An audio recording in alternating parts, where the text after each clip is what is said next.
Kalbant apie kosminę erdvę, Edgaras Mitčelas yra tikras ekspertas. 1971 metais dalyvaudami Apollo 14 misijoje, Mitčelas ir Alanas Šepardas vaikščiojo po Mėnulio paviršių ilgiausią laiką – 9,5 valandos.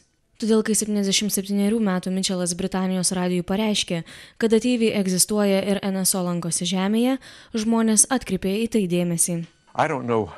Aš nežinau, ar jų daug ir kaip jie tai daro, tačiau jie stebi mus jau kurį laiką ir mes visą laiką matome jų laivus.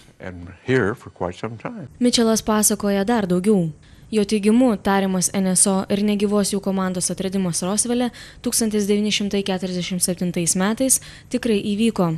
Tačiau jis teigia, kad šį įvykį, kaip ir daugelį kitų, nuslėpė Jungtinių Amerikos valstijų vyriausybė. Svarbiausia priežastis, dėl kurios jie tai neigė, buvo ta, kad mes nežinojome, jie nežinojo, ar tos būtybės buvo priešiškos ir ar mes galėsime apsisaugoti nuo jų. Ir nenorėjo, kad sovietai tai sužinotų, todėl jie sugalvojo pameluoti ir nuslėpti tai. Savo išskirtinės Apollo astronauto karjeros dėka, Mitčelas tampa vienu iš labiausiai patikimų asmenų, dalyvaujančių debatuose apie ateivius. Tačiau reikės dar daugiau, norint įtikinti tokius žmonės kaip Donas Berlineris iš NSO tyrimų fondo.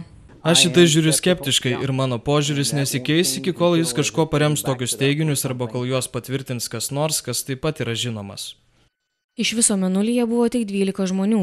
Ir tai, kad vienas iš jų prisidėjo prie ateivių konspiracijos teorijos, sudaro keblumų NASA'ai.